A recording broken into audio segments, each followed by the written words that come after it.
Not Quite Darkness is a podcast that contains spoilers, opinions, and general listener discretion is advised.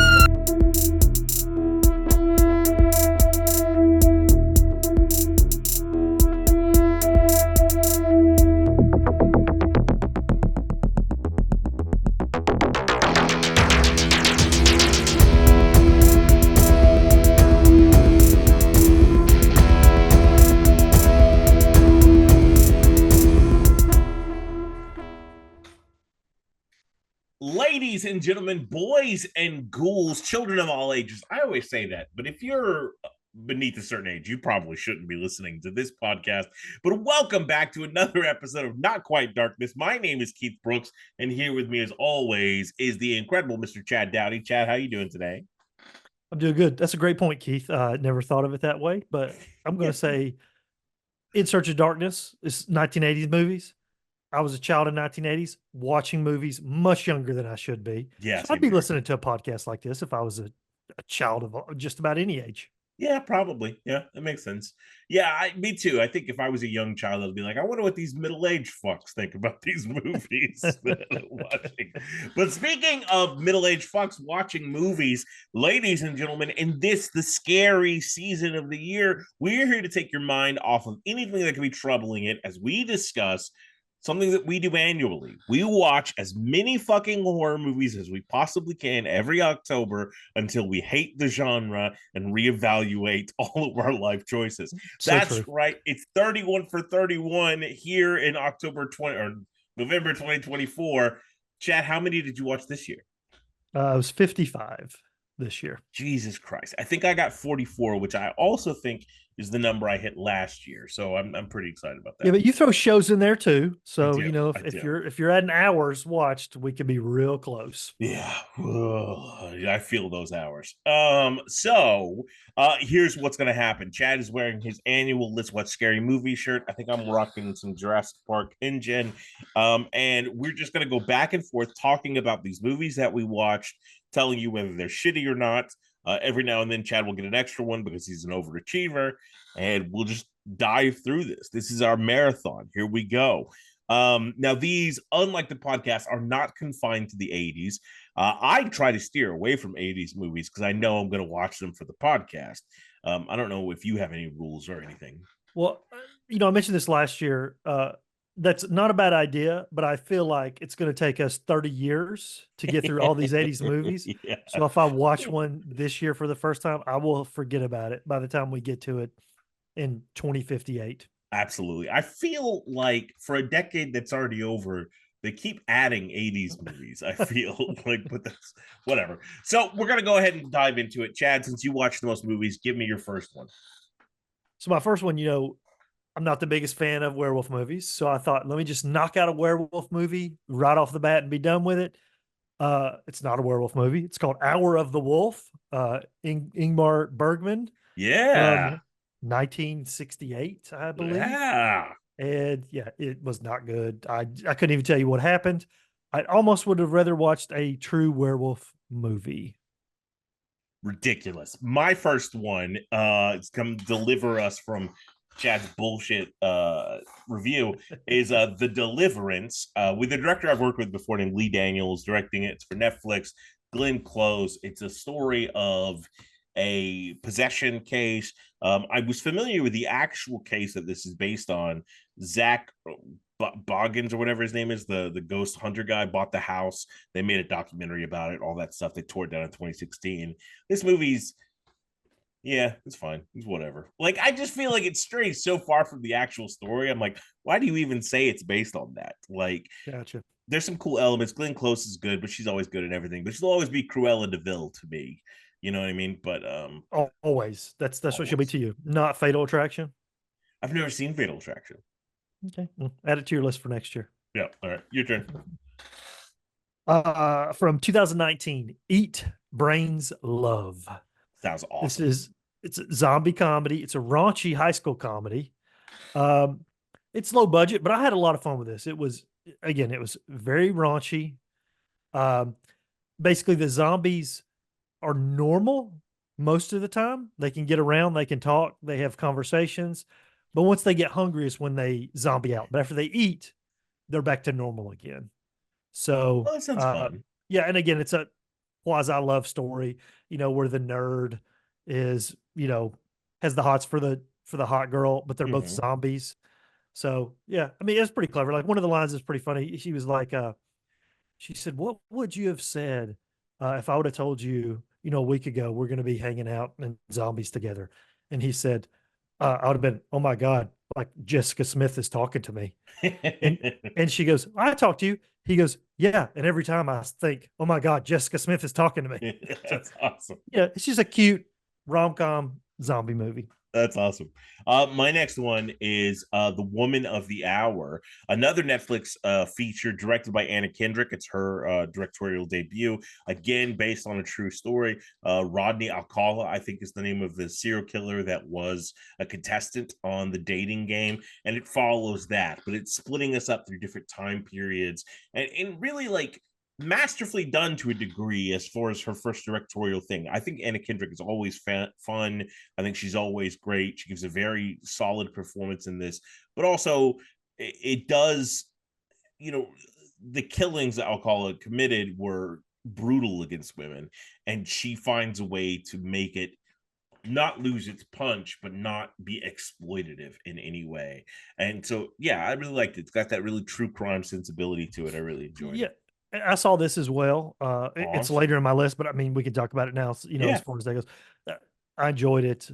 Uh, I really liked the game show stuff. me too. That's when I was really, really into it. Yeah. All the game show stuff was so good. Even the aftermath of the game show, when They go uh, on their little date was yes, great. Yeah. yeah. So the walk in the parking lot, Yeah. so creepy.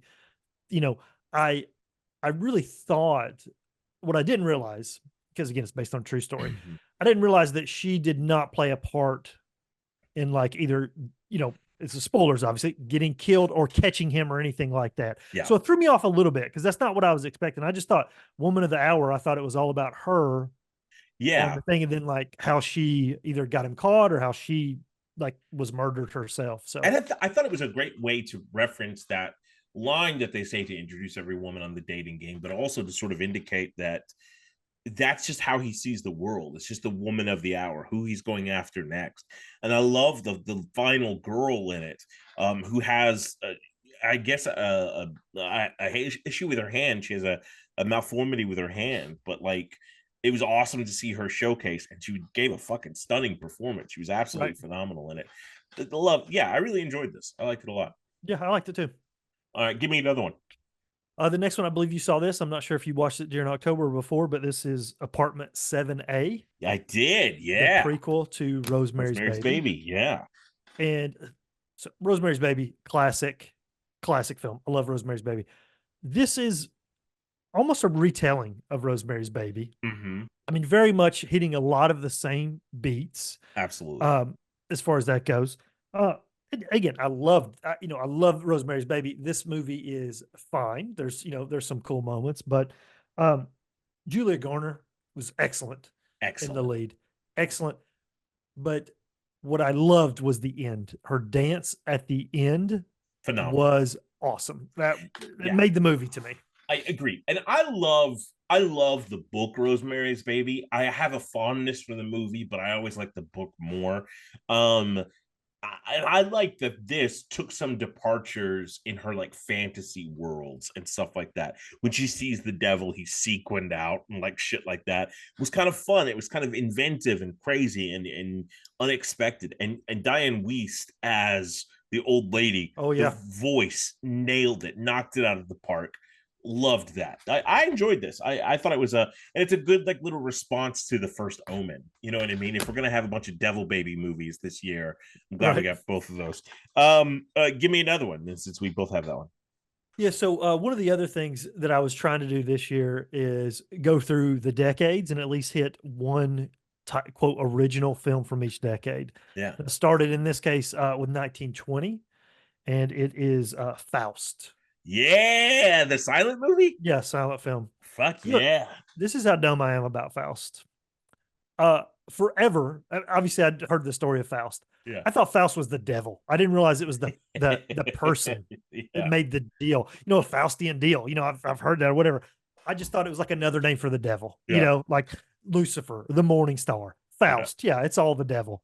So that was new information to me. Ooh, good, Uh, good.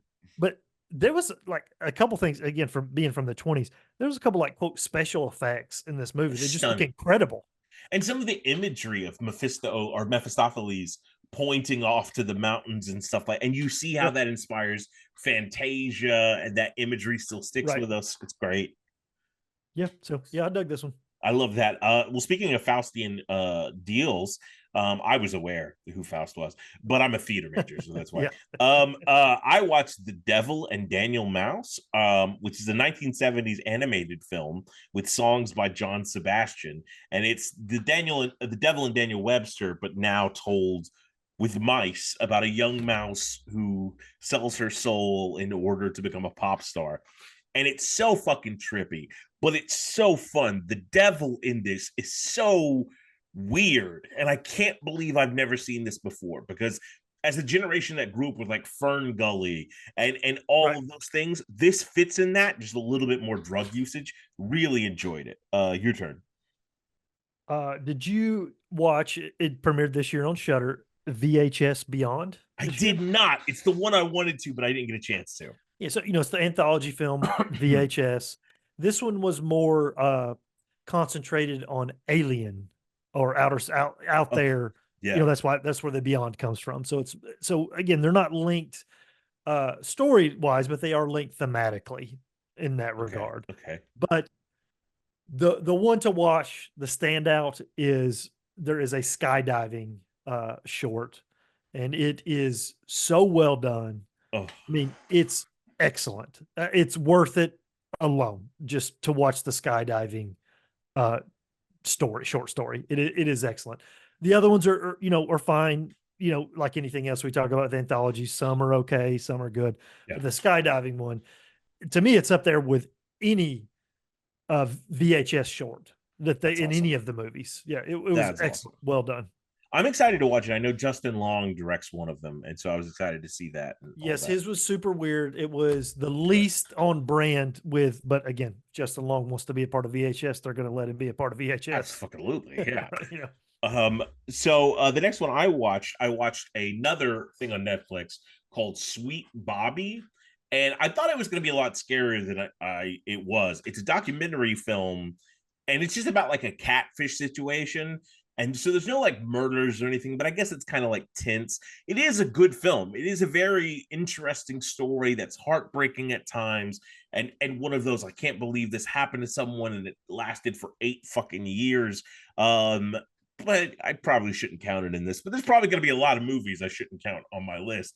But that's the way this goes. You never know until you start watching it, So Yeah, exactly. Especially if you've never seen them before, Yeah. you don't know. Yeah. My next one should be on the list, although it's shitty, is Leprechaun 3. Yeah. Terrible. He's in Vegas in this one. It's terrible. So good. It's not. It is terrible. They're all perfect. My next one is a stop motion film entitled More, and it is probably, again, content wise shouldn't be on the list because it's about capitalism and how that ruins ideas, but the look of it is so fucking terrifying, and that's why I clicked on it. And I loved it. It's great, weird, artsy, fun. I enjoyed it thoroughly. Right. My next one should not be on the list. I thought it should have been before, but that would be Joker 2. I saw this as well, so we could talk about Joker Folie à Deux. Yeah, that's why I said 2. I didn't know how to pronounce it. Yeah, I'll let you do that. But again, I can definitely see how you could put the first movie into the horror watch. Again, it's a killer clown, killing people. Again, it's horror adjacent regardless. This is less so. There's not really that Very much. so. Not really killing. It's courtroom drama. Musical. Again, kind of. So I really like the first Joker movie. I really did. I do not. I hate the first Joker movie, but go ahead. and I didn't think I would like the first Joker movie, and so I was pleasantly surprised with that. I thought I would, and I did Yeah, not. So. yeah. This one was ultimately fine. I don't think Yeah. it's terrible, but this is just like the first Joker. Like I didn't think that I would like it, so my expectations were low, and I was like, "Oh, this is really good." This one, it's not that my expectations were high. It was when you say musical, I'm thinking like good songs, and again, like I know there are people, a segment of people that like these songs. Not me. These are not songs for me. I don't Yeah. like these songs. So it was never, the musical part was never fun, which Ever. I at least thought it'd be fun, and it wasn't. Well, I also feel like they never really committed to the musical bit all the way. Like it's you have Lady Gaga, but you're never letting her sing in her full voice. And I get that to an extent in some of it, but you have to let them shine eventually. But Yes. where I feel that the first Joker movie was just trying to rip off King of Comedy and Taxi Driver, this one's just trying to rip off Martin Scorsese's New York, New York. But the problem is Martin Scorsese's New York, New York bombed as well, and so did this one. Yep.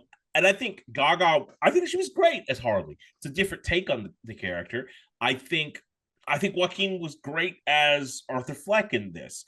I just think the movie never coalesced. It could have used a couple more drafts. It could have like had some gumption to it. And I don't even mind the twist that happens. I don't know if we want to say it or not, but I don't even mind that. I just felt like Yep. the other part of it was unnecessary of the Heath Ledger-esque thing that they do. Right. So I don't know. It was okay. I'll own it Yeah. on Blu-ray. It was fine. And I'm not saying that Lady Gaga should have sang Joker Face. I would not have been against that. But if you're not going to sing Joker Face, she can sing Bad Romance. Absolutely. I mean, come on. Those Yeah. two? Oh my god. Bad Romance? Just do it as a jazz version over the credits. That would have been fucking great. Unbelievable. Yeah. So it missed the mark, but not terrible. Yeah. You give me another one. Yep. So this one is one of the animated films that I watched, regarded by a lot as the best Scooby-Doo movie, and it's Scooby-Doo on Zombie Island. I own it, but I've never seen it. What did you think? So I liked it. Again, I like Scooby-Doo. It's good for Scooby-Doo. But what's so funny about this, when you watch it, every member of the Scooby-Doo gang are the biggest assholes in this movie. Like it is crazy how much of like they go to like a random house and they're just tearing up shit. They're not apologizing. Again, I guess I'm an old man now because like Shaggy's eating all the damn food, Scooby's eating all the food. They're not, they're running around chasing their cats. In this economy? What the fuck, guys? I mean, unbelievable. I literally was like, yeah, I like Scooby-Doo. They solved the mystery. Great. But again, they're assholes. And they do the thing too that they do actually in the Scooby-Doo movie where they kind of are gone their separate ways. Oh, gotcha. They come back together. So again, I don't know which one did it first, if this was this, animated film or the Scooby-Doo movie. But I liked it. Yeah, it was good. That's awesome. I love Scooby. I didn't get a chance to do any Scooby movies, but I did watch something that felt like a cartoon, and that was my next pick, Trap. I know you've seen this before. I don't know if you saw it for October. I did not watch it for October. I saw it before October. Yeah, we can definitely talk about it because we haven't. Yeah, M. Night Shyamalan's Trap. It's a lot like something that rhymes with trap, and that's crap. Listen, I think this movie is so fucking dumb. Like I think his daughter does a great job at the songs, not a good actress. We could have used some rehearsal for that. I think Josh Hartnett is so fucking over the top 95% of the movie. I love it. I love what he's doing in this movie so much. It's what makes it so fun. It's what he's doing. Fun is not a word I would ever use to describe what I watched. That was a piece of shit. And I wanted a twist. This is one of the only times I wanted a twist. And I guess there's a micro twist about how he got caught or the very end, whatever. But I didn't like either one of those. And again, just Shyamalan has really shitty dialogue always. That's just a staple of him, I guess. Yes. I just like how at one point, Josh Hartnett meets the character that Shyamalan's playing. Yeah. And he says, whatever the lead actress is. She's like, I'm her uncle. I'm her mother's brother. Like he like that's the Spells it dialogue. out. Yeah, exactly. No, we know what uncles are. Yeah, we Yeah, get it. you Like don't have to walk us through there's only like a couple of different options there, and it's not really important. You know, father's brother, mother's brother. We got it. Yeah. It's fine. But I mean, like that's exactly what's going on. But I felt like that Josh Hartnett knows what movie he's in, and he's just having a ball. And because of that, I'm having a ball with him. I really did. I did not. I enjoyed seeing Haley Mills for the first time in years. That's cool. In a movie with trap in the title. Absolutely. But I like the idea of her as a Loomis character. That's pretty dope. And I like the fryer, the bottle in the fryer exploding and like fucking killing somebody. That was cool. But other than that, this is shitty movie. Your turn. Speaking of shitty movies, directed by Yui Boll, House of the Dead. Ooh, video based game on a video horror. game. Yeah. It's terrible. It's Again, terrible. Yui Boll directed it. I don't what I need to even say. Like he makes traditionally terrible films. This Absolutely. is no exception. Absolutely. I one that shouldn't fit in this category, but I finished it just a moment, so I'm going to count it because I got to catch up to you. The Penguin. I finished watching the HBO Max Penguin television series, and phenomenal, much better than Joker Folly I Do, much better. Your turn. Oh, well, I'm seeing, again, like on IMDb, it's like some of these episodes are the highest rated television episodes of like all time, not just obviously, comic book shows, but like, it's up there. And it's just a great little Sopranos-esque drama with like maybe 4 or 5 Batman Easter eggs, but they're really great. And Colin Farrell does a great job. Great cast all around. So yeah, I'm not going to watch The Penguin because I'm not like a Sopranos type person. I don't like that kind of stuff. Mm-hmm. Even though there are, like you said, Batman Easter eggs. There are. They're pretty good ones too. Yeah. A magpie shows up, and that's one of my favorite Batman characters. So that's cool. Yeah, that's pretty awesome. But yeah, who does what's her name? Maloney, Kristen Maloney. Who does she play? She is incredible, but she plays oh my god, she's the main character, Falcone's daughter. So just, but not like, she's not going to turn into a Batman villain that we know per se. No, but she's the same character that's in Long Halloween. Okay, gotcha. So she's just a mobster. Yeah. Gotcha. Okay. Because when you say Magpie, I was like, oh, maybe she played the Magpie. I didn't. No. Okay. So my next film is back to the decades, is from 1932, Island of Lost Souls. Oh, solid. Yeah. Which is Island of Dr. Moreau. Yeah. Really. I mean, that's the story. But they called it Island of Lost Souls because they thought it sounds creepier. And to be fair, it does sound creepier. Yeah. But yeah, I dug this one. This was good. Yeah. It's great. It's classic. It a lot. I love that one. It's where they get the line, the natives are getting restless is from, this movie. So, yep. My next one is Raggedy Ann and Raggedy Andy in The Pumpkin Who Couldn't Smile. It's another animated series about a pumpkin who can't smile. Title tells you a lot. Imagine that. And it's fine. this is the first Raggedy Ann, Raggedy Andy thing I've ever watched in my life, and they're just kind of creepy. But the voices are also very like 60s, 70s chill. Like Andy sounds like this all the time, and it's just like, I can't take you seriously, bro. Like you sound like a stone doll. Like whatever. Yeah. Well, I feel like an Annabelle, like a Raggedy Ann, Andy doll. Yeah, doll. Raggedy Ann doll. Yeah. Yeah. Mm-hmm. Yeah. So mine it came out this year. I think straight to HBO Max was Salem's Lot. The new one. I watched that as well. Let's talk about that guy. Yeah, so read the book Salem's Lot. I like Salem's Lot. This was good. I liked the lead, but I do feel like it was too short. It was, and it might be because I know about the book, and it's just the whole town is more fleshed out. Yeah, it just seemed like this should have been a miniseries, absolutely, as opposed to whatever it was, a 2-hour movie.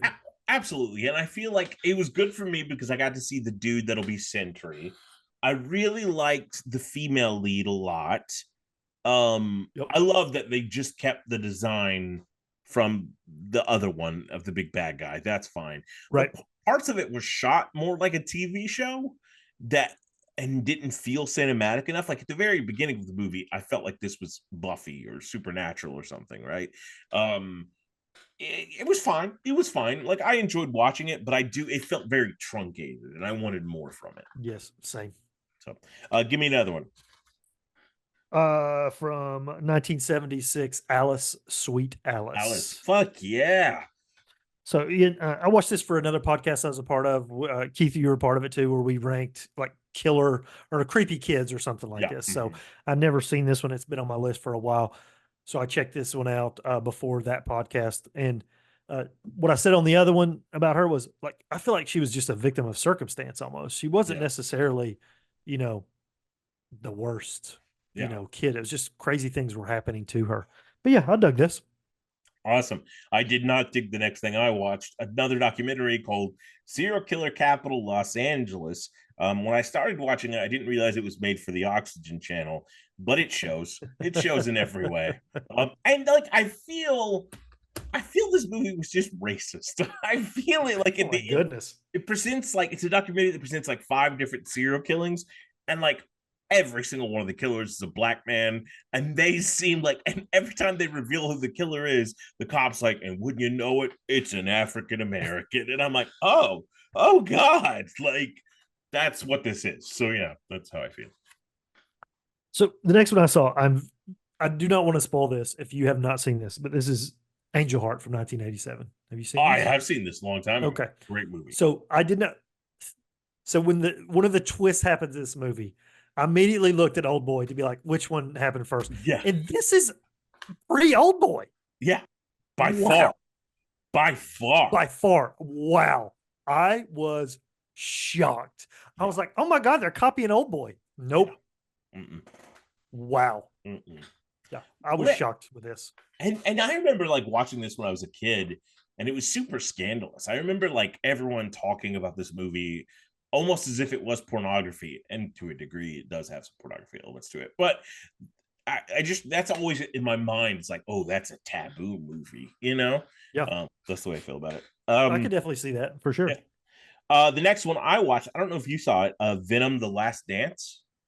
I did watch Venom: The Last Dance. Yes. Yeah. It's on my list. I mean, yeah. So that's a movie. It's like so stupid. It's so stupid. It's so, why did they hype up Null if nothing fucking happens with Null? What's more shocking to me, honestly, is how, first of all, Tom Hardy is a great actor. He is like incredible. Phenomenal. And I mean, he is into this like nobody's business. He just loves it. Yeah. And it's pretty shocking to me, quite frankly, that he is so much into this character, you know, being like a respected actor. You know? Yeah, and yeah, it's like meeting Emeril Lagasse, and he's like, "Oh, I just buy all my groceries at Dollar General," and you're like, "What?" Like that doesn't. What? That's how I feel. That's the perfect encapsulation of this movie. I feel, to me. Yeah, I mean, again, similar to Trap, I had a good time watching the movie just because it was really just batshit insane. It's bad and shit insane. I think my theater, the sound was off or something, or just the sound mix was bad. I just did, a lot of things didn't land for me. Yeah. And a lot of it was just stupid. It was just so fucking stupid. I have no clever analysis. It's just not a good movie. You will own it on Blu-ray though. Oh, absolutely. I've already pre-ordered it. Your turn. From 2018, Greta with Chloe Grace Moretz. Oh, I haven't seen this. Basically, I don't know. She's a young. I think she might be living in New York or something, and she befriends an old lady, and then the old lady almost becomes her stalker, or not becomes, actually does become her stalker. Oh, and the old lady's name's Greta. And I wasn't concerned that Chloe Grace Moretz's name was Greta. Yeah. So she just gets progressively like more crazy as it goes. And Micah Monroe's in this movie too. I'm a huge fan of Micah Monroe, especially with horror. We're talking about horror. Like she's one of my favorite horror actresses, but she's Chloe Grace Moretz's like roommate in this. But yeah, it's really just, you know, one of those, not roommate from hell or girlfriend from hell. It's just like, you know, Old Friend from Hell, basically one of those type of movies. Yeah. You know, yeah. So Awesome. it wasn't bad. No, it sounds good. My next one is Bunnicula the Vampire Rabbit, another animated film. Here's the deal. Any cartoon made from 1994 to 1952 all look the same to me. Like there's a clear, once you get to X-Men and Batman, there's like a leap forward in animation. Everything else that's not Disney kind of has the same blasé sort of feel. This has that feel, so I have no idea when it's from, but it's about a little rabbit that's a vampire that sucks all the color out of vegetables, and some wolves broke out of a zoo and are haunting the town. It's weird. It was fun. It's cute fucking vampire. So this one, I'm keeping the tradition alive. The past 2 years, I've watched a Moorhead and Benson film. Those directors are boys. This one is Synchronic, is the one I watched this year. Awesome. Even though it's listed as horror in the genre, this is also not one that I would necessarily put under horror. Okay. Have you seen Synchronic? I haven't. I wanted to see it so we could talk about it, but I didn't get a chance to. Go on. It's more maybe sci-fi, which again, there's some Overlap. time travel elements in the other Benson and Moorhead movies, but this is not really, I would not classify this as horror, but again, they do. But yeah, there are some, they're so good at playing with time. Yeah. Because, they did Loki, the Endless, was it Resolution? Resolution, it's all playing with time, and they're all different in different ways. And it just makes sense the way they do it. And it's just a lot of fun. So, I like their movies. I'll watch another one of theirs next year, I'm sure. Me too. I think they just have really good big ideas, and I love seeing them develop those strange concepts and stuff like that. Right. The next one I watched was a bewitching good time. It was Agatha All Along on Disney Plus. I watched that show. Loved it. Loved this fucking show. I think I'm maybe 2 episodes behind. So, I mean, I've been watching it as well, but I haven't finished it yet. And I've been digging it. Yeah, I dig everything about this. All the reveals I thought were awesome. I thought it was well paced. Some great storytelling. Can't wait to see where those characters show up again. Good deal. The next one for my decades was from 1942. I Married a Witch. I haven't seen this one. Which, again, it's not horror per se, but again, it's a witch. It's almost like, Bewitched or something like that, but a movie version of that. With this though, the lead actress is Veronica Lake, and she's got the hair that covers her face a little bit. Yeah, she's so hot in this movie. So she's so hot. It's ridiculous. Yeah, I'd marry that witch for sure. Yeah. Just make sure your wife doesn't hear this podcast. Anyway, no chance. The next one I watched was In a Violent Nature, which I think you've seen this one before. I watched it this month as well, so that's on the list. So we can talk. Yep. I like, a lot of people were complaining about this being boring. I dug the shit out of this. I thought this was awesome because I think it hits all of those Jason Voorhees beats that fans of the genre will like and will find as little Easter eggs. But then it's also creative and artsy in this completely other regard about doing the POV aspect of the character. I dug it a lot. I had a good time with it. I didn't like it as much. Not because I thought it was boring. I definitely didn't think it was boring.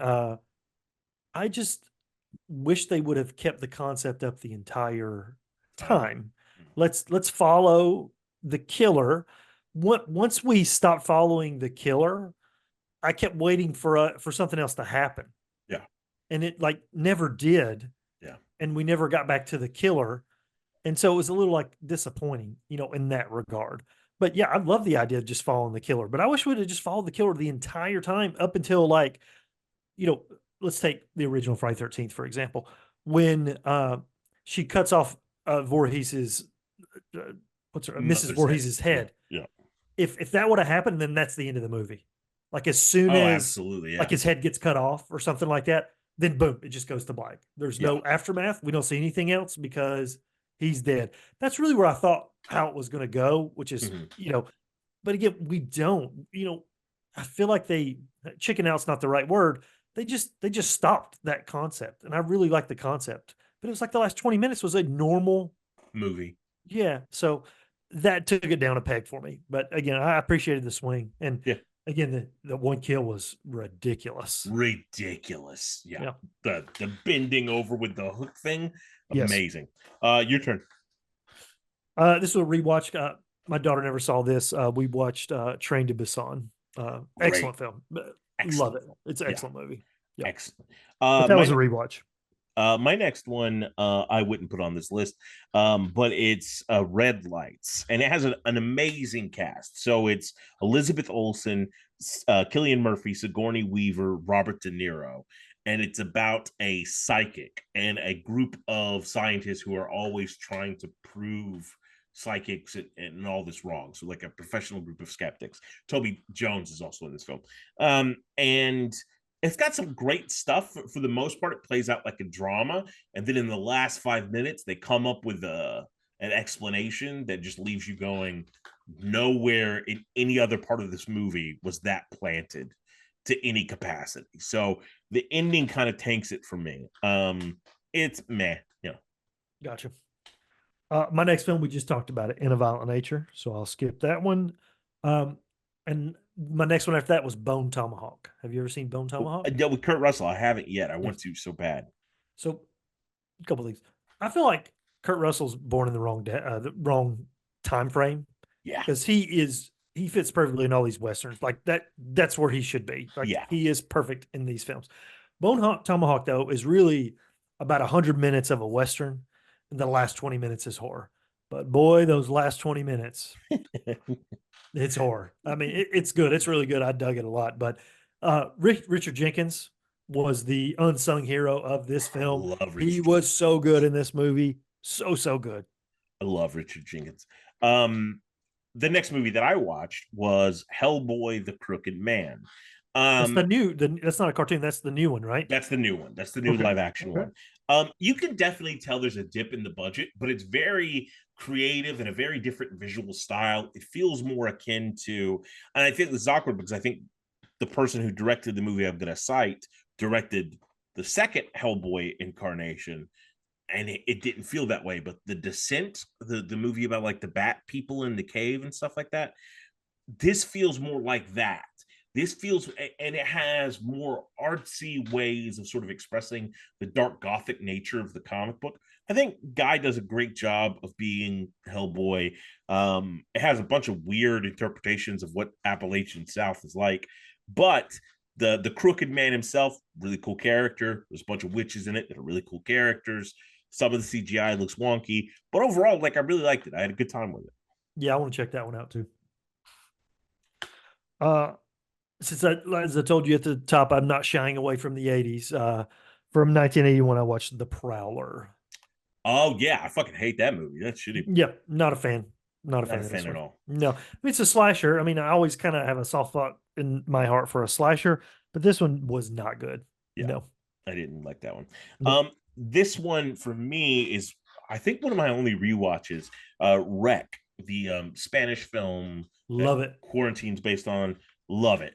So I watch that as every year. I try to watch an entire series. So I watched the Wreck series. So the first one, that girl is so fucking gorgeous, and the movie's just incredible. I love it. I love the movie. Yep, big fan. My next one was, depending on which title you want it takes, is the Texas Chainsaw Massacre, The Next Generation, the one with Matthew McConaughey. Yeah, and Renee Zellweger. Or Return of the Renee Zellweger. Yeah, whatever. Like, I like Leatherface. I like the Texas Chainsaw Massacre. I've never seen this one. It's a weird one. And McConaughey, I don't know what he's doing in this. He's not scared of whatever he's doing. I mean, he's going all out. That's for sure. I think Josh Hartnett watched this performance and was like, "Oh, I got some notes." But yeah, it just was not good. Not good at all. I mean, it just kind of like, not because it's gory or anything, but just kind of makes you sick to your stomach after you get done watching it.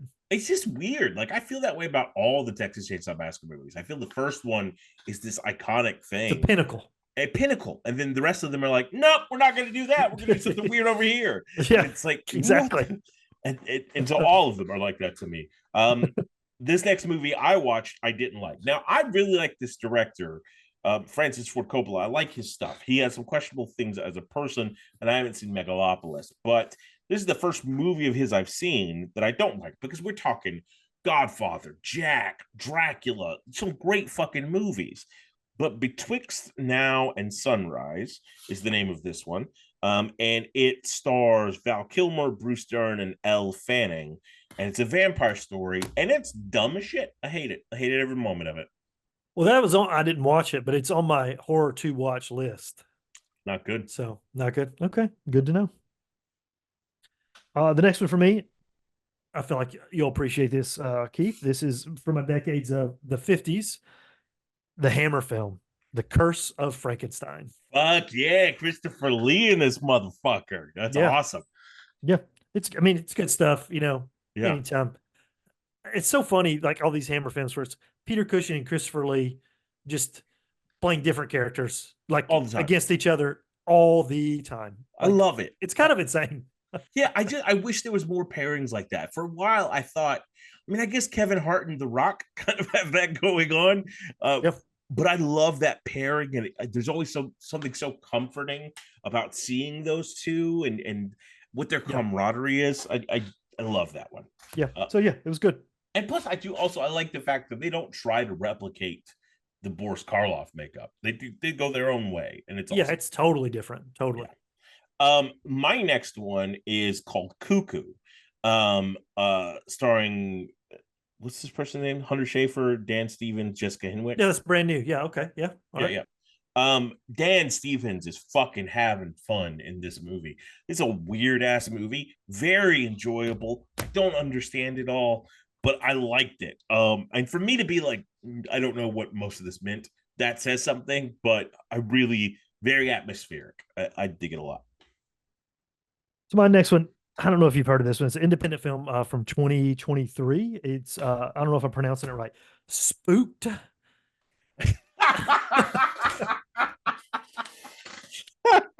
So Keith is laughing because he's actually in this movie. And if you want to see our beloved co-host wearing a dress, carrying a shotgun, check out Spooked. Because I checked it out. Okay. And I may be biased, but I definitely wanted more Keith Brooks in this movie. Thank you, sir. Thank you. Like, I feel like you were underutilized. I appreciate it. That caught me so off guard. Plus, it gives me with Eric Roberts. I got a little credit with him, so that's awesome. Well, my daughter was like, how are you going to bring that up about Spooked or whatever with Keith? And I was like, I'm just going to act like he is going to have no idea what I'm talking about. Yeah. But yeah, more Keith Brooks is what I wanted in that film. Hey, fucking man, I love that. Well, thank you for that. That made my day. This next one I watched has you're a huge fan of Micah Monroe. She's in this, as well as Nicolas Cage, directed by the son of the great Anthony Perkins, Osgood Perkins, Longlegs. I don't know if you watched Longlegs. No, I didn't get a chance to get to the theater to see it. I wanted to see it, and it just wasn't streaming anywhere during October. I couldn't. It is bonkers. It is bonkers. It's great. It's so weird and dark and feels like an A24 creepy pasta movie, but I loved it. And Nicolas Cage, again, just talking about somebody having a fucking blast and going for something big. Great. Yeah, I can't suggest Longlegs enough. The next one, it was a rewatch, but we actually watched it for our proper podcast, which was Halloween 2. So yeah, I'm going for that. And then I always try to watch a Disney original, and this year was Mr. Boogedy. Fucking love Mr. Boogedy. Well, you're a terrible person because it's a terrible. I don't even understand how a 3-year-old would love Mr. Boogedy. There's a sequel too. This Bride of Boogedy. Well, that's going to be next year, by the way. It will be Bride of Boogedy. But what's his name? Richard Mazur? Is that how you pronounce the dad? Yeah. He's one of the worst dads. Terrible. In movie history. It's like unbelievable. Like, I get it in movies sometimes where the kids tell you, hey, there's a ghost or there's a killer, and the parents don't believe you. Like, I get that. Like, that happens in movies. It's a trope. They're telling him, and he's just pulling pranks on them the whole time while they're doing it. It's like he's a child. He cannot it's terrible, Keith. It's terrible. But that's also like his job, right? Is he runs Yeah, he like like sells. Yeah, he sells like I guess prank toys or which I like don't know if that buzzers exists. and things like that. Yeah, like what the I don't understand how in the 90s I thought that was something that a lot more people did. You know what I mean? Like from shit like Saved by the Bell and Power Rangers, it sort of paints there's this whole economy based on people selling electric buzzers, you Yeah, know? exactly. And it's just not Yeah, well. not Um, good. my next movie is very similar to that. A lot of the same plot points, and that's Maxine. Okay, yeah, I saw Maxine. Yeah. Did you watch it October or outside of October? It was whenever it came out at the Oh, theater. gotcha. Yeah, which was so when in October. I dug it. I mean, I think I like them the most in the order of the release, X Pearl and the Maxine. But Maxine, I think, is super Brian De Palma. It feels like that sort of thing. Kevin Bacon's great. Halsey's great. It was awesome. Some of the cameos that showed up in it. I dug it. I thought it was fun. I liked it. I'm probably agreeing with you as far as the order as well. I mean, like I'm a huge fan of X. I love Me too. X. I Me love too. X. Pearl's pretty good, and Maxine is pretty good. But I think Maxine kind of, to me, it just they're close to the end. It went off the rails a little bit. It was almost like we're throwing too much at this. Too Everything. many coincidences, too much things going on, or whatever. But I really dug it up until that point. Yeah, I like the Giallo like thing that it tried to do. The Giallo influence was fun. But yeah, but your turn. Yep. Uh, Mine's a Spanish film from 2006. It's The Baby's Room. It's a little known film. But basically it was just in something I was reading about. It's a horror movie uh, where they get like they've probably done it here too, but they get like a baby monitor.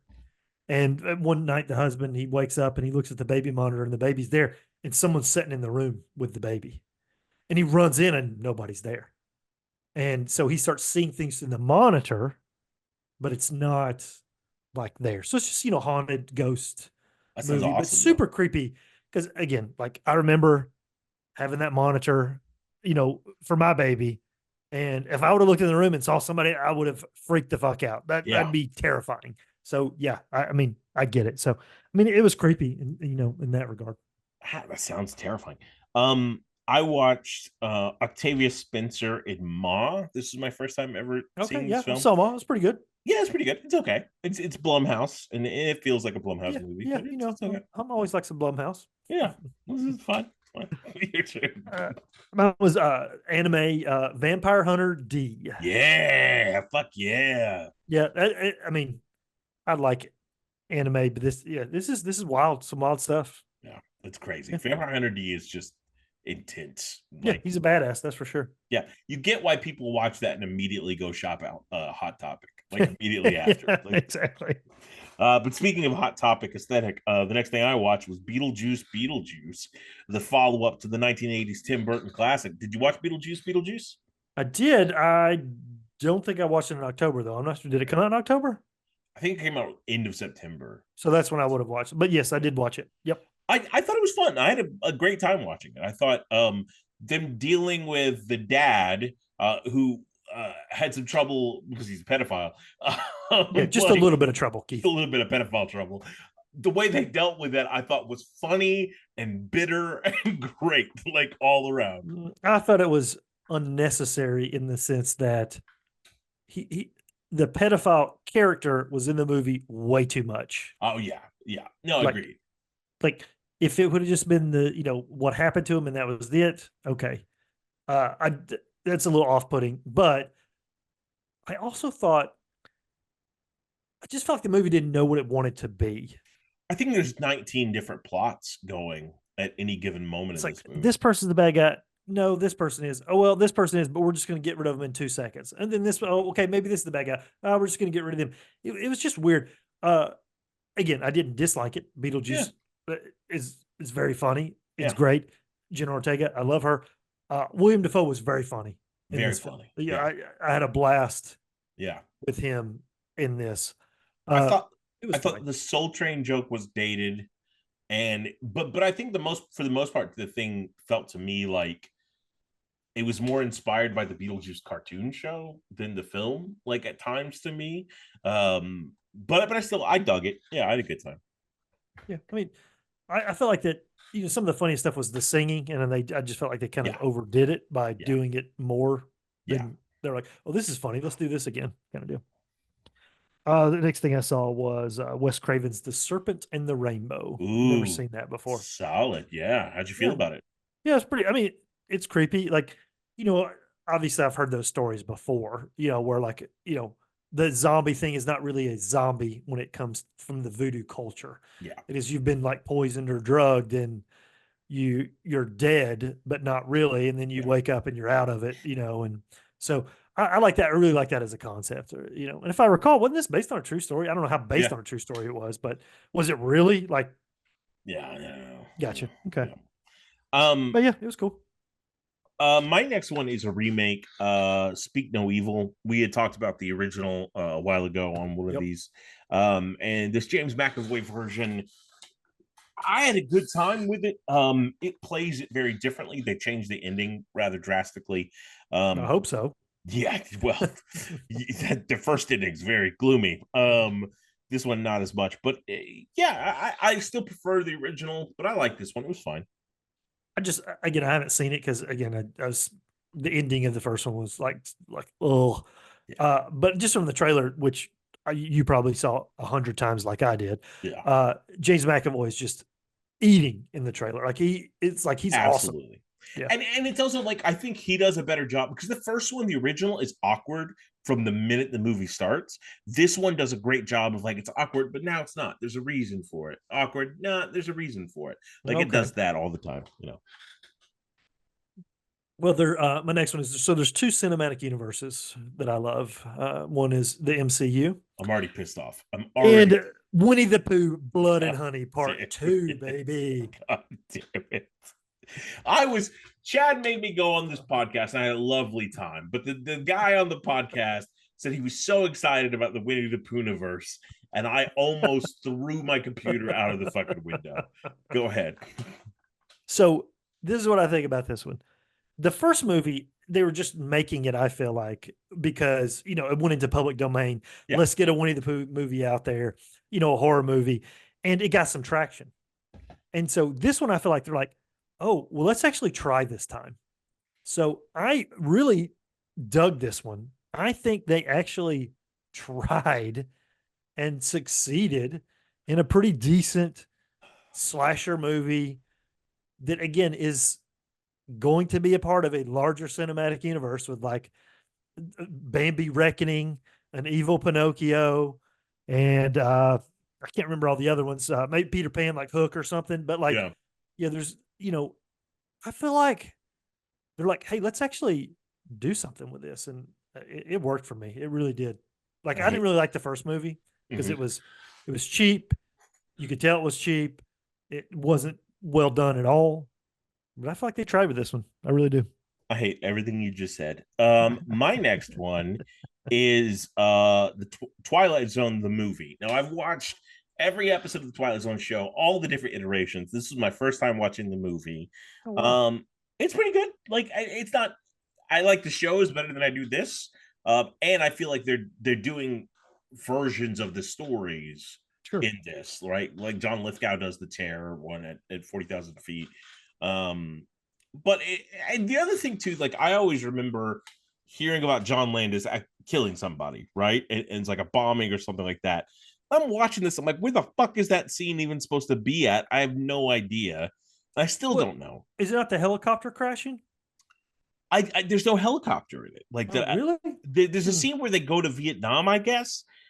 And I always remember, like in the documentary footage of like the movies that made us or whatever that thing was, of like seeing explosions of a village, and you never like this shot of him in Vietnam is like at a creek that looks like it's beside my house, and it's a close up. You know what I mean? So I have no idea if they just scrapped the whole thing or what. But it was okay. It was an okay watch. Well, do you think it's possible that because again, this happens all the time now, wherever you were watching it, did you stream it? I did. So maybe they've scrubbed it. Maybe totally. That could be a real. Because I just feel like, again, it could be like a Mandela effect. I just feel like I remember some type of helicopter like crashing, Totally possible. I do like the fact you get Burgess Meredith doing the narration, but I wish he was there in the suit doing it. But The best part of the Twilight Zone movie is from Third Rock from the Sun. Did you ever watch that show with John Lithgow? Yeah. Hmm. So I forgot what it's called, but their leader was William Shatner, and he was coming to visit. And William That's Shatner awesome. shows up, and they're like, "Oh, how was your flight here?" He goes, William Shatner's like, I don't know, it was kind of weird. I just kept seeing something on the wing of the plane." And Lithgow goes, "The same thing happened to me." That's amazing. That's amazing. Great joke. Yeah. Great joke. That's awesome. I It's love the best that. part. Yeah. My next movie was from the 60s, and it is Vincent Price, The Mask of Red Death. Fuck yeah, it is. Oh, Big fan.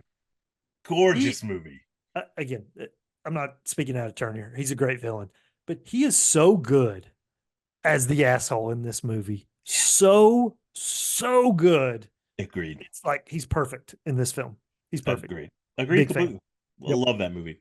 Beautiful movie. My next one we watched for that podcast you were talking about, or I watched it for it. John Carpenter's Village of the Damned.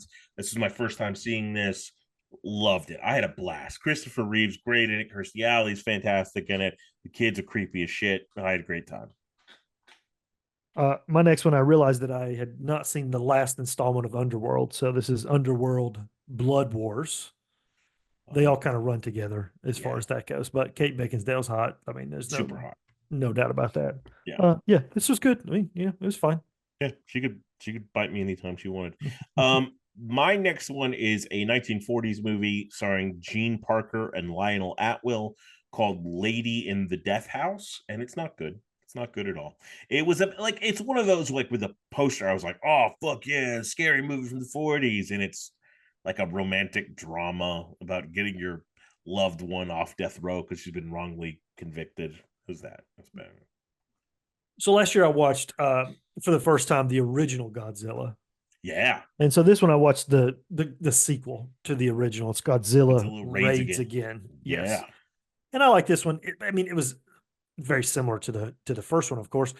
But I felt like the last 25 minutes was this just them blowing up a mountain. Yeah. They just kept blowing up a mountain over and over. And I was like, oh my gosh, this is a bit much, guys. Like we're patting this runtime out. We're just keeping showing flying by, just blowing up a mountain. It's kind of crazy, actually. My next one is a sequel, Wreck 2. So the second installment of the series takes everything from the first one. Let's crank it up to 50 and see what happens. It takes the whole premise where you think it's, spoiler alert, zombies in the first one, and you get a little hint at the end that maybe it's not. Now we reveal it's definitely not. It's demons. It's demonic possession that turns you into a zombie. A lot of good stuff. Really enjoyed this one. Yeah, I liked Wreck 2. It's just, to me, it's not on par as Wreck 1. Wreck 1 is really, really good, but Wreck 2's pretty good. Like it's absolutely. And I like movies. Again, we talked about this when we did our Halloween 2 deep dive. Mm-hmm. It's taking place the same night. Yeah. Literally, it starts when the first movie is still going on. They're just outside. So I really dug that aspect of it as well. Me too. And I think it does something very similar to the Halloween franchise in the sense that every new installment recontextualizes how you view everything. So like the first, you think Michael Myers is just randomly killing somebody. No, it's actually his sister. But he also kills everybody in his family because he's in a cult. And like every single installment switches it a little bit. And I think Wreck does a pretty decent job of that as well, where every time we're learning something new that changes our entire understanding of it. I kind of like that. I don't know if you've seen this one. It came out at the movies in October. Smile 2. I want to see it so bad. Yeah. No. So I like Smile 1 just fine. My issue with Smile 1 was the lead. I just felt like she was very one note, even from the beginning. Yeah. You know, she lost her car keys or a demon's trying to kill her. She's terrified either way. Like both of those are scary, but yeah. But this one, Naomi Scott, I believe that's the lead. Kimberly from the Power Rangers movie and Jasmine from Aladdin. Jasmine, correct. Also, I think she's in Charlie's Angels. Yep. She doesn't have that problem. She shows range, and the movie's much better for it. Awesome. Yeah, Awesome. I dug this one. Again, it expands on the mythos a little bit, Yeah. but it's still the same general idea. The whatever the demon, whatever you see a death in front of it, now you're cursed with this, and you start going crazy as well. But Awesome. Fuck yeah, yeah. good stuff. That's one of them. That and The Substance and Oddity are like the three I really wanted to see that I didn't get a chance to. Want to see The Substance for sure. Me too. My next one is I think it's 80s animated version of Dr. Jekyll and Mr. Hyde. And it feels very, I don't know if you had to watch them in school, where it would be like, let's tell the story of Benjamin Franklin as narrated by a pigeon. Like it's that type of animation. Right. But then, like, as the movie starts, you suddenly see Mr. Hyde beating a man to death with a cane. And I'm like, whoa, okay. But it still has that whimsical vibe to it. I dug it. It was great. It was a great little adaptation of the story. I really enjoyed it a lot.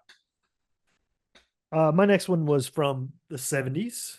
That's the decade for this one. And it's Brian De Palma's Phantom of the Paradise. Yeah, fuck yeah! I dug this. This was really good. This movie, yeah. I mean, it was batshit insane and crazy, but the songs were good. I mean, it was good. Yeah, I love that movie. My next one I think is my favorite movie I saw of the year, and it is a Shudder original called Daddy's Head, and it freaked me the fuck out. It's about a little kid who his dad has just got remarried. He doesn't really know the stepmom well. At the beginning, the father's in a car accident and he has to go say goodbye to his father. And then he's in this big house that his father had designed because he's an architect with this woman he doesn't really know. And then something starts creeping around their house. And it feels very old school English fairy tale, but more Cthulhian. It's creepy. It's so creepy. You get this monster who has his daddy's head on it, and you see this monster learning to talk and say the kid's name, trying to lure him in. It's a terrifying little monster movie, so I definitely recommend it. And it's funny that you've been watching the Rec series, because my next one was Rec 3 is what I actually watched. Fuck yeah! So we could talk about that one. Then so I watched that as well. So what's funny about that is I'd heard that they went away from the found footage deal, but I'm watching the movie and I don't know, the first 15 minutes is still found footage. Yeah, and I'm like, am I wrong about this? Am I thinking of 4? What? And then the stuff happens and it changes to a regular type film. Again, it's not on par with 1. It's not on par with 2. But I did enjoy it. It was a fine zombie movie for sure. And it's fun because the whole movie takes place at a wedding. And that's a cool element, that you're sort of at this party when everything goes awry. And I love the image of the lady with the chainsaw running down the thing. She looks dope. Dope as shit. The priest saying the prayer over the PA and everybody freezes. It's got some cool elements to it. Like some of them are dumb, like the guy putting on the armor. That's stupid as shit. That was the dumbest part of the whole thing. When they put on, I was like, oh, I was really digging this until this moment. Ugh. Yeah. But I also like the fact you're getting some of those, the vet tech who has the dog, who's looking after the dog from the first movie, is the one who spreads it in this movie. And all that linking up was really nice. Give me another one. Prom Night remake. This one was PG-13 and it shows. It definitely, again, not PG, but it was very tame. I did not enjoy this. Not that I have to have blood, but I just feel like they wanted to make an R movie and they just either cut it down or they just had to, and it just shows. It was not great. I just remember watching that when it first came out. I think I was in high school, and I just remember them, all these high school kids had a hotel room or something on prom night. It was at a hotel where the prom actually was. And I'm like, what the fuck is what high school did you go to? And I remember everybody looking like they were in college already, and I was a high schooler with a full beard and still looked younger than these people. That was, yeah. I can never let that memory go, and that brings me to my next film that I watched, Halle Berry starring Never Let Go. It's Okay. yeah, it's about a young woman who has two children. They live out in the woods, and an evil has consumed the world, according to her. And the evil can get you unless you stay tethered to your house, which is a holy house, according to them. It's weird. It's got some great stuff, some very difficult things to watch. But it's okay. Yeah, it's okay. So my next one, after I'd watched it, I texted you to watch this. It's A24's I Saw the TV Glow. Yeah, Did you watch it? I did watch it. Okay.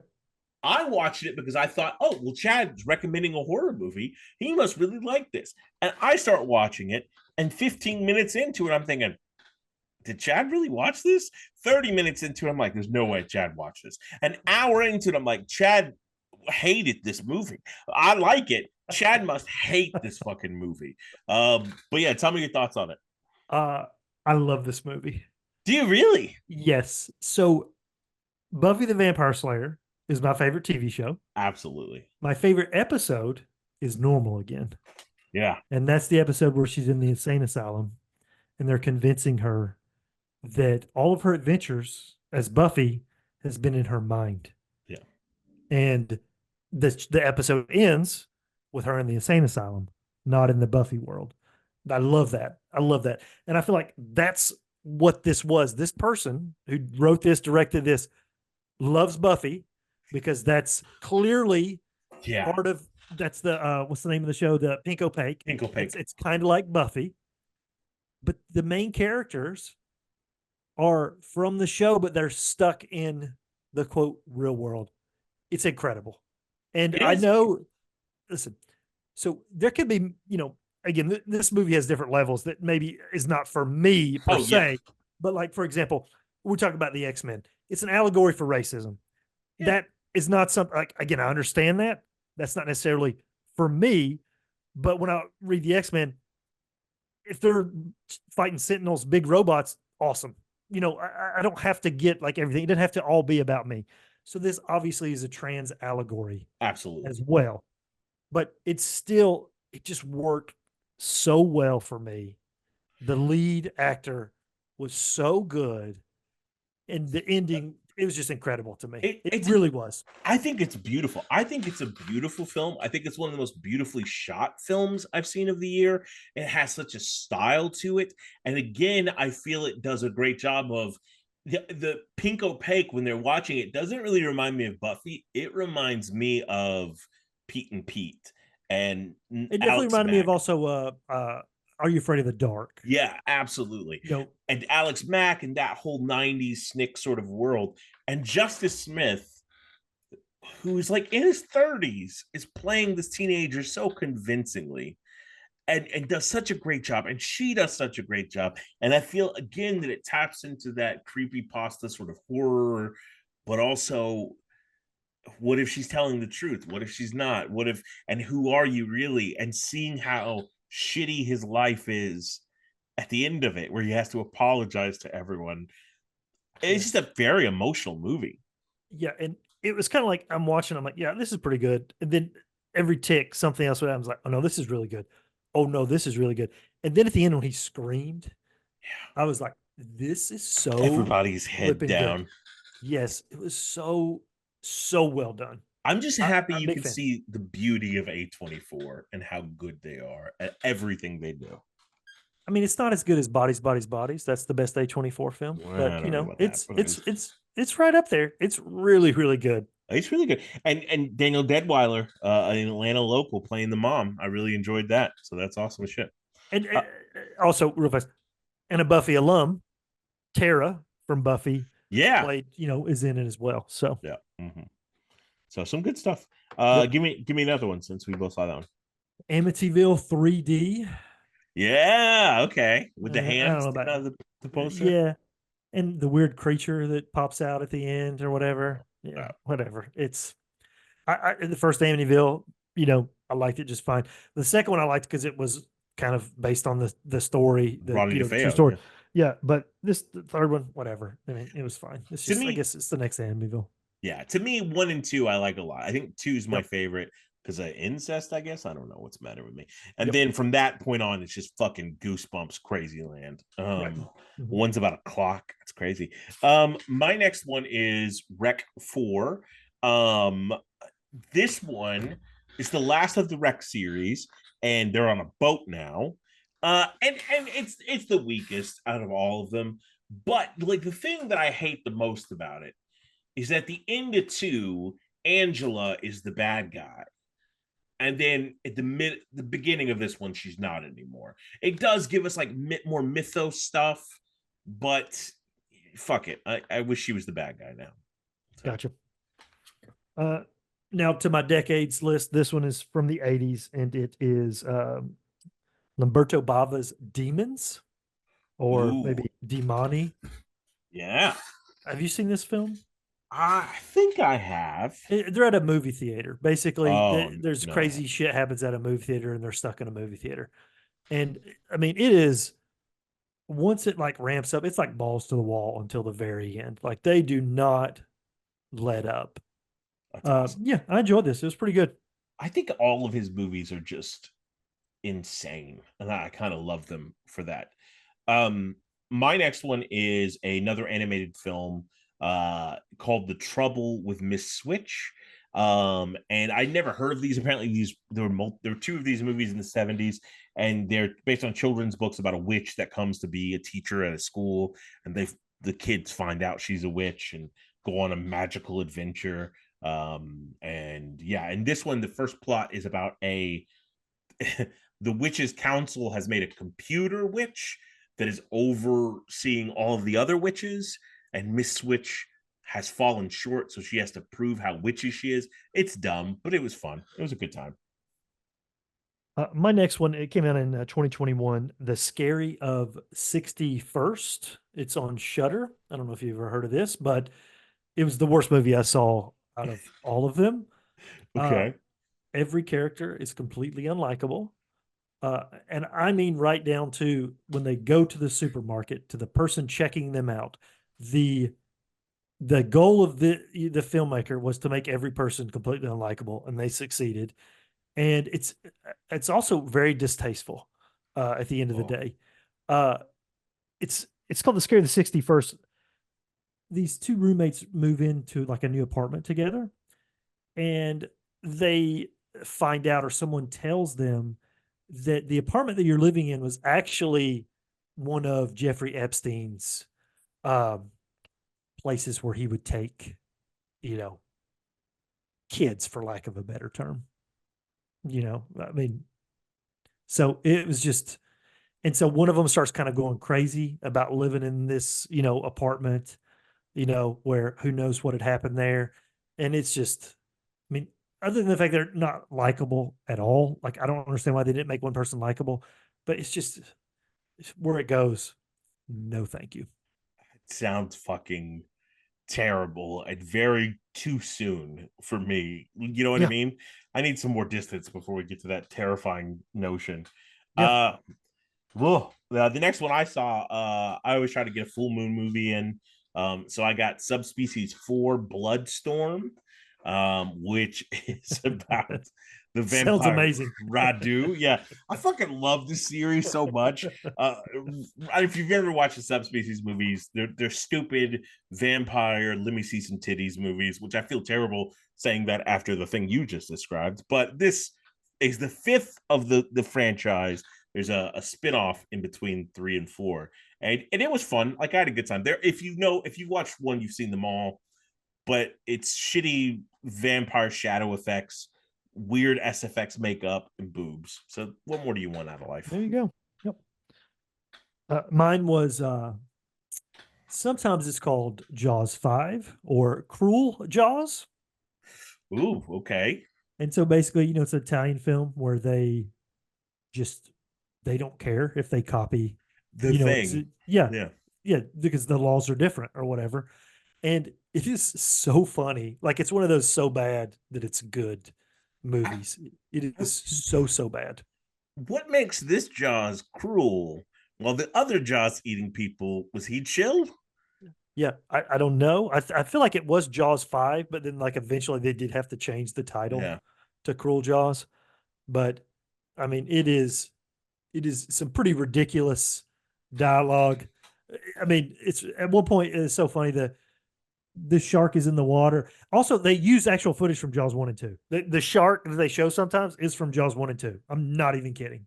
They just That's lift, amazing. they take music, the Jaws But up. dun they tweak it a little bit, but that's what it is. And if they're not using Jaws music, they're using Star Wars music. I'm not even kidding. Like they just take everything in this movie. It is so ridiculously incredible. This is amazing. Yeah. I have to watch this. At one point, like the Jaws is in the water and it's not moving, it's just raised up because obviously it's a fake thing. It's just raised up right there. And a guy's on the boat and he's got a shotgun and he's shooting at it, but he's shooting all over the place. He's shooting at 2 o'clock, he's shooting at 3 o'clock, he's shooting at 12 o'clock. He's like all over the place, like the shark is moving. It keeps cutting back to the shark, and the shark's just standing there, just in the water like this, not moving at all. And he's shooting all over the place. It is so unbelievably crazy. And That's again, phenomenal. and it's the exact plot of Jaws. Like the mayor is like, no, we're not shutting the shit down. That's not a shark, that's out here. Like it is the exact plot of Jaws 1. That's amazing. Yeah. Oh my God, that's amazing. Oh, I love that. My next one, finishing out this franchise, is Miss Switch to the Rescue, another animated 70s thing. And in this, Miss Switch has to save a kidnapped child who's been kidnapped by a pirate warlock named Baron Mordo. Not even fucking with you. Who's taken her back in time to assassinate one of her ancestors, and then fun ensues. So that's Miss Switch to the Rescue. Well, speaking of fun, my next one was Hellraiser 3, Hell on Earth. Fuck yes. This is the one where I feel like it kind of goes off the rails. Yeah. Like literally one of the Cenobites? Yeah, Cenobites. Like throws CDs. That's his weapon. CD head. That's his name. Yeah. He just throws CDs at people. Like, what the fuck are we even doing? I mean, literally, what are we doing? We're keeping up with the times, man. That's what they're doing. Exactly. But also, like, the thing to me is like that Cenobite. How dumb is he gonna feel when MP3s come out in hell? You know what I mean? Exactly. I like three. Three's fine. 1, 2, and 3 I think are solid, and then 3's actually my favorite now. Yeah, 3's great. I mean, it's crazy, but yeah, it's fun. My next one is a television series I watched.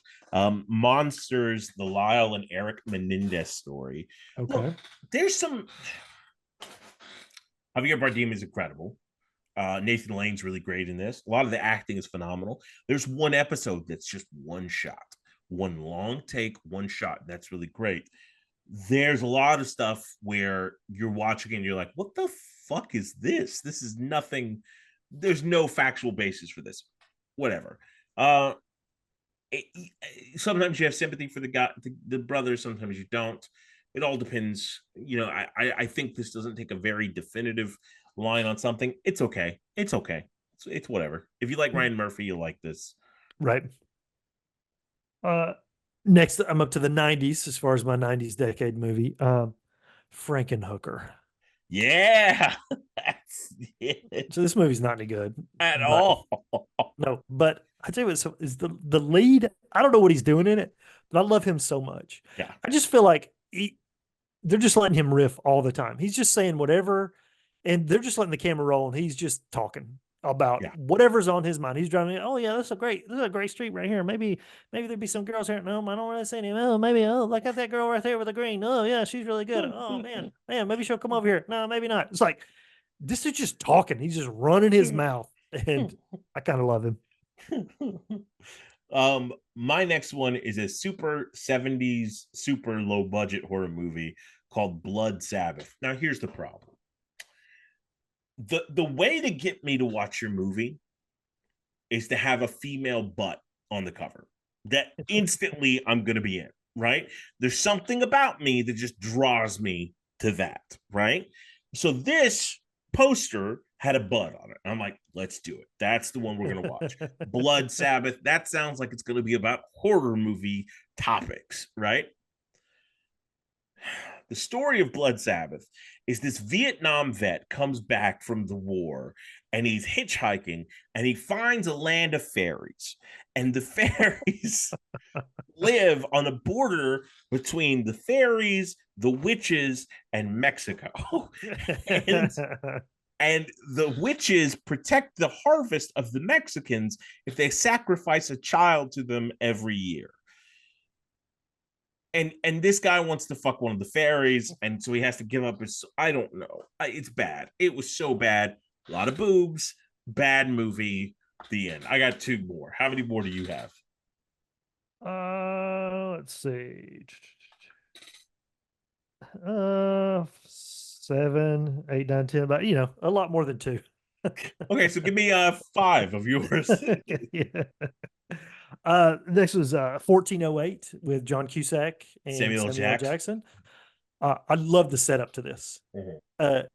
It gets kind of too weird, at some point, but I loved the setup. Yeah. I loved how Samuel L. Jackson sold it. Yeah. I really, I thought that was absolutely. great. It was so good. Yeah. But again, it kind of Peters didn't off. work. Yep. The next one was, it just came out in 2024 with my girl Samara Weaving, Azrael. I haven't seen it yet. Oh, So she doesn't speak in the whole movie. Like, I don't think anyone does. Really. Yeah, I don't think anyone speaks in the movie. That's Maybe, but I know she doesn't. Because the old gist of it, it's like a post-apocalyptic future, and people have taken a vow of like silence. Okay. So at some point maybe somebody says something, but I don't think that's. But again, this was fine. It's Samara Weaving covered in blood. You know what I mean? Right. Like Yes, I'm her natural element. Yeah. So yeah, it was good. This is what I definitely want to talk to you about. This one, Keith. It's a 13 Fanboy. Okay, it's cheap. It's low budget. It's called 13 Fanboy because there is a fan of the Friday 13th films.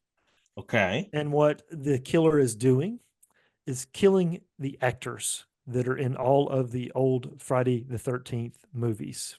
Okay. So they have a lot of the old actors in the movies. Obviously, they don't have Kevin Bacon, but like Corey Feldman's in it. The final girls are not in it except for part 7, the part 7 final girl. It's but like a lot of the other characters that, the other girls that are in the movie, they die. And what's cool about it is when the killer is killing them, he's calling them by their characters' names. Like he is so removed from reality. And the coolest part is when he fights Kane Hodder, because, it's like this dude who, and then like, it's like an honor, to fight Kane Hodder or whatever. And when he like beats Kane Hodder, he says something like, it's like the saddest day in a boy's life is when he finds out he's better than his father, or something like that, or whatever. It's like a pretty cool line. So there's cool stuff like that in it. The main character is Dee Wallace. Again, she's fuck yeah. She plays Dee Wallace, not from Friday 13th. Obviously, she's in I forgot what I mean. I know she's in a ton of stuff, but I can't remember what the main thing was that they were referring to her in this, because again, she's like in Critters, Cujo, she's Frighteners, everything. All those. She's in a ton of those. But she was the main character because again, she was probably the biggest star. Yeah. East horror movie. But again, they had another guy that I think played Jason, maybe in Jason part 5 or 6 or something like, you know what I mean? So again, it was really cool how this person was just crazy and just loved Friday the 13th so much that they can get. So he's killing these characters from prior to Friday 13th. And it also tells you too, like, because again, some of these people, it's like 20 years later, it'll say their name when they pop up on screen. It'll say like their name, and it'll say like Tina, Friday 13th, A New Blood, so that you can, kind of also cool. know like that's who it is. So, I mean, not great as far as the quality, but I appreciate the idea for sure. Yeah. Then I watched from 1981. It was a spoof, Student Bodies. Have you ever heard of Student Bodies? It's like Naked Gun, but a horror movie. No. It was not good at all. I mean, again, Hey, what they're year is film- it from? 1981. Oh, okay. Well, then we barely missed it on the. It's I did look to see, like if it's like maybe coming up on one of those others, but it again, it's just a spoof movie and it's just stupid, Oh, stupid, stupid, stupid. And again, maybe I laughed out loud like 3 times, Yeah. but otherwise it was like dumb, dumb jokes. only Full Moon High for Chad. That's his only 80s spoof movie. Oh my gosh. I have 8 left. Okay, so give me cool. Then I'll do 1, you do 4, then I'll do 1, then you do 4. Okay. So my next one is another stop motion film. It's called The Sandman, and it's about the classic story of the Sandman, the German story from the 1800s about a little kid scared to go to sleep because the Sandman comes and sprinkles sand in your eyes, but if he catches you with open eyes, this man is half owl, half human. He'll take your eyeballs out and go feed them to his kids. And that's exactly what happened. Spoiler alert for this 150-year-old story. But fucking creepy as shit. Stop motion, no dialogue at all. Just a creepy stop motion movie. A lot of fun. My next one was Bones and All with Timothy Chalamet, Mark I wanted to see Rylance. that so bad. How is that? It's definitely more dramatic than Yeah. horror, but there are horror elements. I mean, they're straight up cannibals. Yeah. But they're not cannibals in the sense that, to me, it's a choice. They are cannibals almost like vampires. Like they Okay. have to do this. They have to eat people. They just have to. And then it's, just like a little love story between two quote cannibals that, meet up and, try to make a life for themselves or whatever. So That's yeah, awesome. it was good. Yeah. What you got next? Now from the 2000s, my decade was The Devil's Backbone, Guillermo del Toro. Yeah. So it was pretty good. I mean, I'm a fan of Guillermo del Toro. Pretty good. Classic. Yes, I enjoyed it. Ghost story, yeah, it's pretty good. Yeah. It's funny though, the main bad guy in this, he just reminded me of like Eli Roth in Inglourious Bastards or something. And I was like, is that what Eli Roth was trying to do? Was he trying to be like this guy? Like, I really think he was, because that's Probably. And then the next one's Woman of the Hour. We already talked about Mhm. that. And then my werewolf movie, I had to get one in. Didn't go with the traditional werewolf movie. I did Another Wolf Cop. Fucking love it. Fucking love it. Out of here, Keith. I love Wolf Cop and Another Wolf Cop. I like Wolf Cop 1. Yeah. Wolf Cop 2, not so much. It's not as good as the first one, but it's still fun. It's fine. It's whatever. And it's not because it's a werewolf movie. I just feel like they didn't try this time. I really do. Well, yeah. I think the first one is really great. I think the second one's it's fun, but it's not as good. Well, then here's mine. My last one, a television show. I watched 14 seasons of Murder, She Wrote, and talk about some scary killing, some amazing acting, some of the greatest actors you'll ever have. Angela Lansbury is the lead.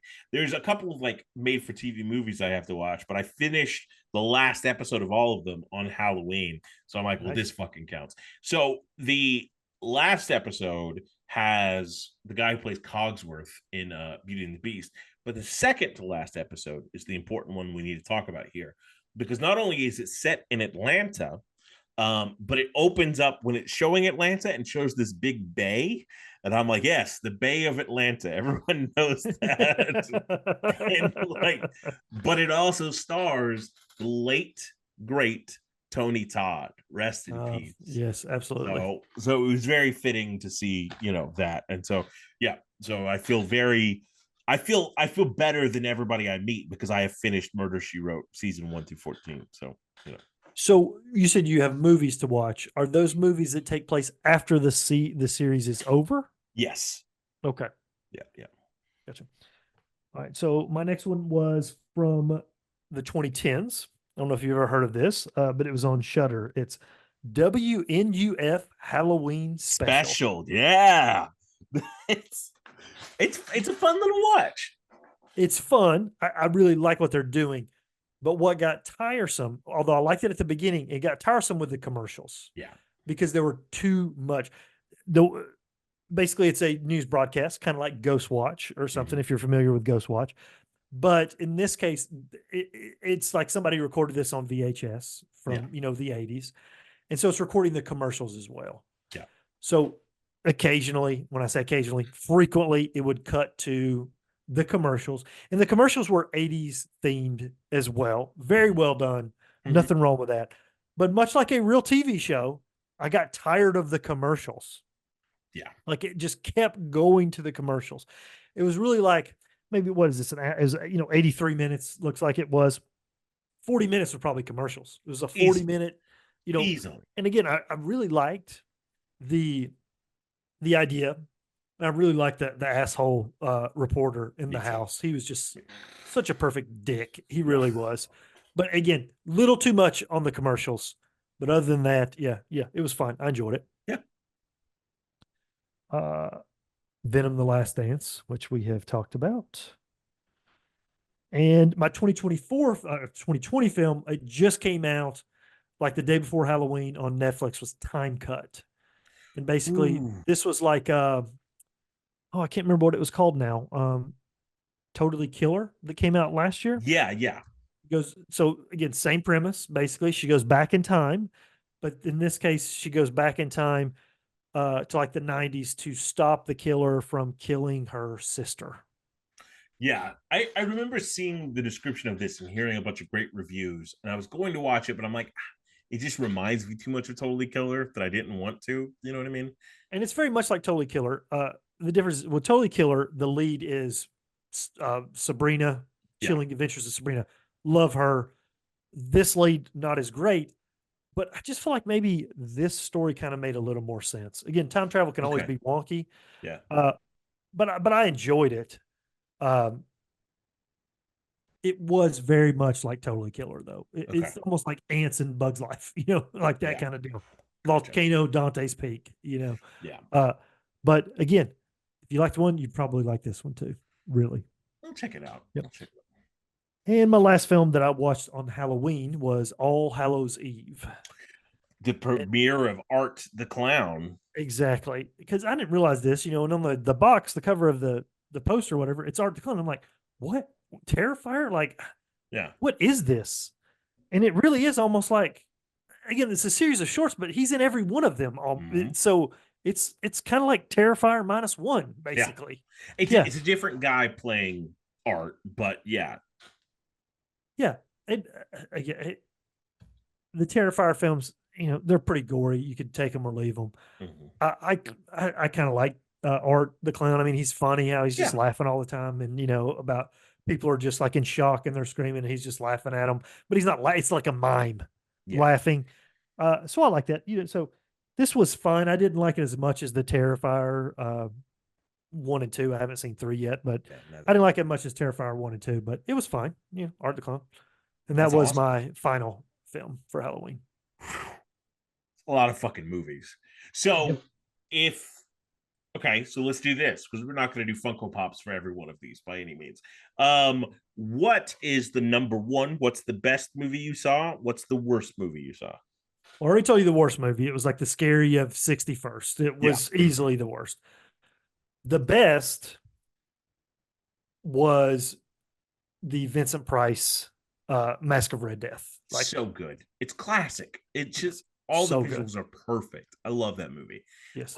For me, the best is Daddy's Head, and I think the worst is that documentary, The Serial Killers Capital Los Angeles, was really on the Oxygen Channel. The one you're talking about. Channel. Yep. I shouldn't have gone to Oxygen Channel for my Halloween. No, maybe not.